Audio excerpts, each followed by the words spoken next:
Hello po mga kabrads! Kumusta po kayo? At welcome back po muli sa aking YouTube channel. Ngayon po samahan niyo po akong muli. Ituturo ko naman sa inyo kung paano magpalit ng mga doorknob ng ating mga tahanan. Ito'y napakadali lang mga kabrads.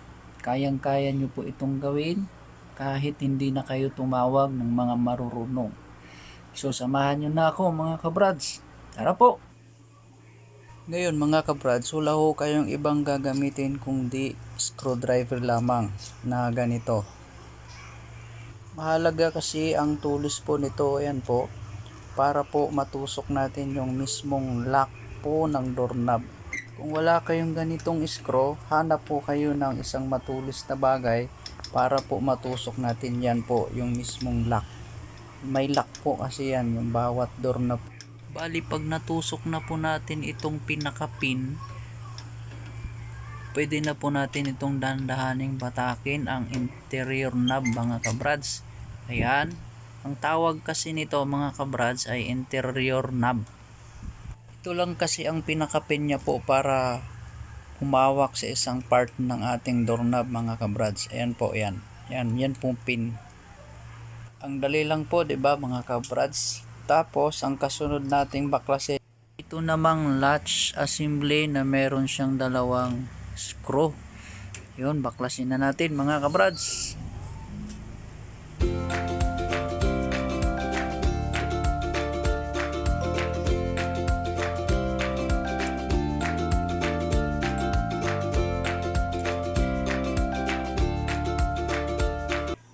Yan, tanggal na po ang dalawang screw. Ang kasunod po ito.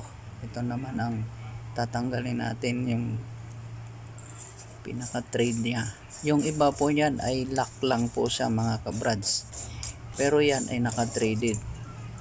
Ang kasunod natin, yan po. Ito naman kailangan natin baklasin yung dalawang screw uli. Ayan, baklasin po natin mga kabrads.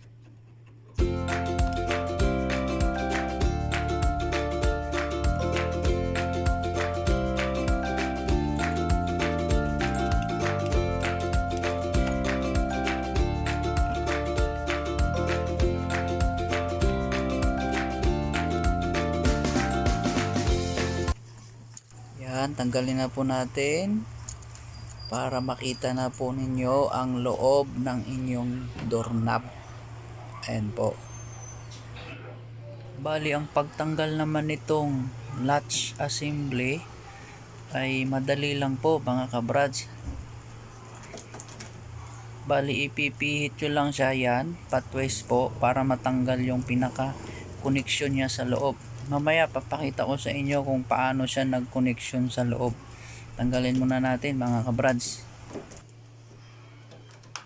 Yun, tanggal na po ang pinaka connection niya sa loob.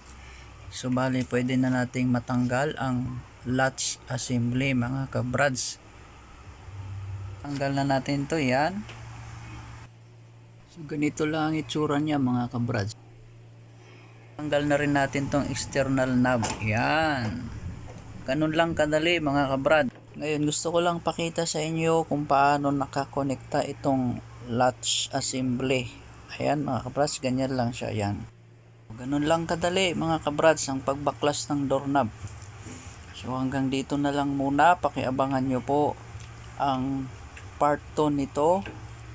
Papakita ko naman sa inyo kung paano ang pagkabit ng doorknob. So maraming salamat po mga kabrads. Ingat po tayo lagi. God bless po sa ating lahat.